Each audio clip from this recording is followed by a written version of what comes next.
Hey, love, welcome back to Untamed Ember, the podcast where we set fire to shame scripts, throw glitter on our trauma responses, and reclaim pleasure like it owes us money.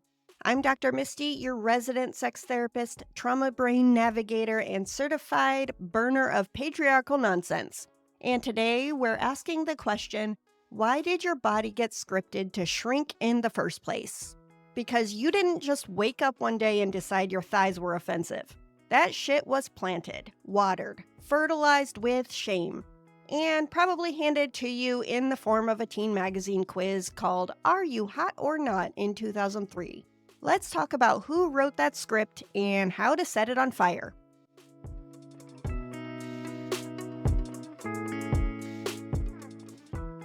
You were born into a body. Curvy, loud, soft, stretchy, melanated, fat, neurodivergent, disabled, different.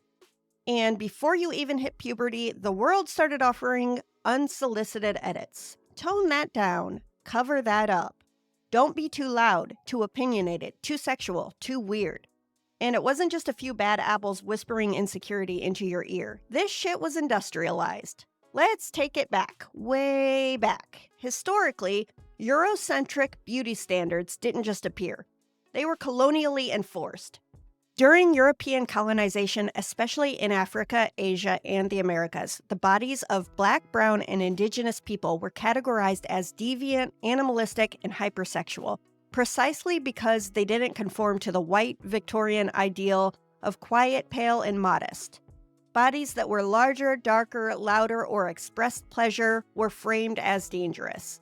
In fact, during slavery in the U.S., Black women were sexualized and dehumanized while simultaneously shamed and controlled. The image of the Jezebel was used to justify rape while blaming the victim. And this contradictory bullshit became baked into cultural scripts we still carry. It told the world that some bodies are available but not desirable, visible but not worthy of protection. Meanwhile, white women were placed on the fragile pedestal of purity and delicacy as long as they stayed thin, obedient, and sexually repressed. Fatphobia, too, has a deeply colonial origin. Sabrina String's research in her book Fearing the Black Body traces fatphobia back to the 18th century when anti-blackness and anti-fatness became linked. White European elites began associating thinness with moral and racial superiority, defining fatness as the opposite of self-control, intelligence, and whiteness. So when diet culture tells you thin equals moral, that's white supremacy whispering in your ear through a Weight Watchers app. And let's talk ableism. The idea that only able-bodied folks are sexy or worthy of love is literally a media construction. Films, books, and TV have consistently portrayed disabled people as tragic, dependent, or infantilized. Rarely sexual, rarely centered, and definitely not the lead in a steamy romance. Ableism scripts the belief that pleasure is for healthy, flexible, predictable bodies. If you stim during sex, need mobility support, or communicate nonverbally, the world rarely hands you a script that says you're desirable as fuck. Neurodivergent folks have also been edged out of the narrative. Sex ed often assumes linear arousal, eye contact, verbal expression, and sensory tolerance. If you don't fit the mold, you're labeled as broken instead of brilliantly wired. Even gender norms play a role in shrink scripts. Think about the phrase, she's too much, too loud, too big, too bold, too sexual. That phrase was built to shut us down. Historically, powerful women were labeled as witches, hysterics, or unstable. Men who didn't conform to toxic masculinity were ridiculed or criminalized. These weren't isolated messages. They were part of a coordinated vibe called control. And if these systems could convince you that your body was a problem, they could sell you the solution. Buy the skin lightening cream, join the gym, stop eating, flatten your stomach, whisper during sex. Say yes when you mean no. Perform, please, comply. Because compliant bodies don't rebel. But here's the kicker, babe. You weren't born compliant. You were born knowing how to wiggle, scream, stretch, crave, and laugh until you snort. They wrote a script so early that you forgot what your original language even sounded like. It's time to remember.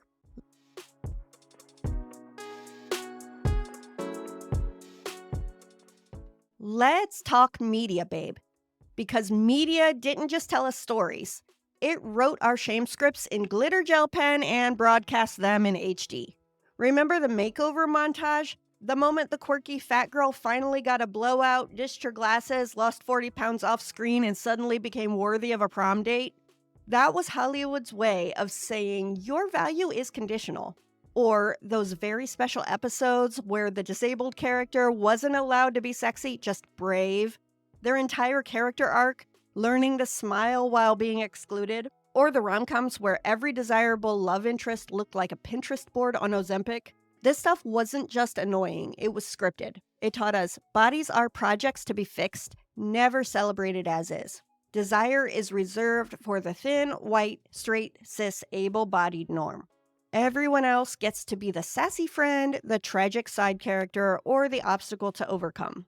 And don't even get me started on the transformation tropes. You know the ones. She was fat, but then she got hot and finally found love. He was nerdy and awkward, but now he has abs and confidence, so now he matters. These narratives weren't just mean, they were behavioral training. Meanwhile, advertisers were over here selling you shame in a bottle, cellulite cream, skin lightening lotion, Spanx for your entire personality, all whispering, don't like your body? Good, we can monetize that. And let's not forget religion. The church didn't just say don't have sex, it said your body is a weapon and you're the cause of temptation. In purity culture, girls were told their shoulders caused lust, their virginity was their value, and their desire was a threat. Boys were told they couldn't control themselves, and therefore women must be modest so they don't fall into sin. Translation: if someone wanted you, it was your fault. If they didn't, it was still your fault. If you had any agency at all, well, that was witchcraft. Religious doctrine was basically the original shame-flavored MLM. Guilt was the product, and the ROI, generations of people who couldn't look at their genitals without blushing. These messages weren't just metaphorical, they were literal neural training. You were taught from cartoons, commercials, sermons, and textbooks that your body is a project, your pleasure is suspicious. Your desire needs to be managed like a liability. By the time you hit adulthood, you didn't need external control anymore. You had internalized the watchtower. You had become your own censor. So now when you feel pleasure, it gets tangled with guilt. When you see yourself in the mirror and feel powerful, it gets interrupted by a voice you didn't ask for, whispering, "You sure about that?"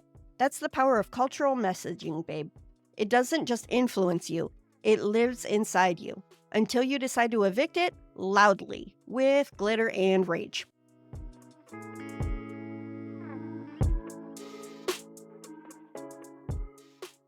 Here's where it gets sneaky. Shame doesn't always roll in wearing a neon sign and a dunce cap. It tiptoes in dressed as self-discipline, self-awareness, self-improvement. It disguises itself as health, as modesty, as being polite. It doesn't just show up during sex or in front of a mirror. It shows up when you apologize for taking up space on a couch, you suck in your stomach on Zoom, you overthink posting a selfie, you say yes to touch you don't want because you feel like you should be grateful someone even wants to touch you. You pick outfits not based on what feels good, but what hides the most. You avoid joy until your to-do list is finished and your kitchen is clean. You hold in your laughter because someone once said your laugh was too loud. That's not a personal flaw. That's conditioning. That's your nervous system adapting to a world that told you your body, your joy, your needs were dangerous. That's your brain trying to keep you safe by minimizing the parts of you that have always been magic. And if you're feeling rage right now, good. That means your body remembers. She remembers who she was before the edits, before the shrink script, before the world made her trade pleasure for politeness and expression for acceptance. That fire in your chest, that's not dysfunction. That's a fucking resurrection. You're not broken for struggling with this. You're surviving a lifelong script that tried to shrink your voice, your appetite, your boundaries, your curves, and your wild. And maybe, just maybe, that rage is the breadcrumb trail back to the parts of you they tried to erase.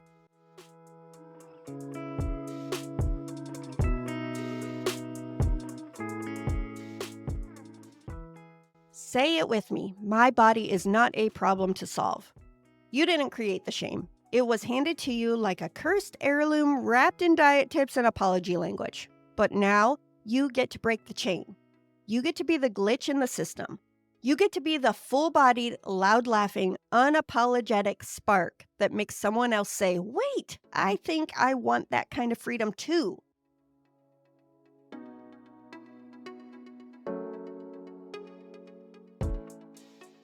You don't have to become someone new. You don't have to shrink to fit the frame. You don't have to wait until you've earned it to feel hot, worthy, or lit up by your own reflection.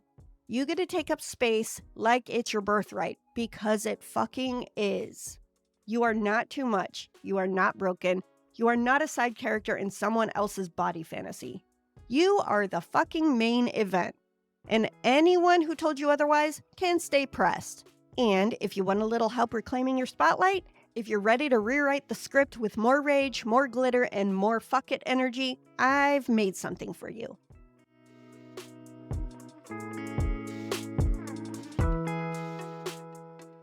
We're shaking things up a bit, and instead of hosting our exclusive content in Mighty Networks, we've moved it all to a brand new, super sexy corner of the internet called the Ember Vault.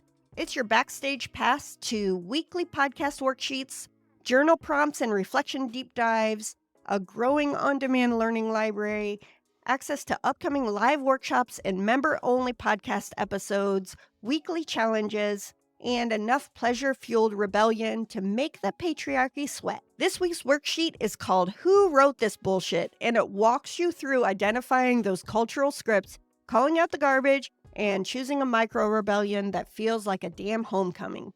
You'll roast your inner critic, write your own story, and start reclaiming space one audacious step at a time. Join now at untamedember.com. It's just $15 a month for everything inside and a community of fellow pleasure nerds who are just as done with shrinking as you are. And while you're marinating in all this unlearning, here's something to journal on. Who taught you to shrink? Where do you still feel that script running? And what might it look like to start writing your own? That's it for this week, babe. But before you go, take this with you. You were never meant to disappear.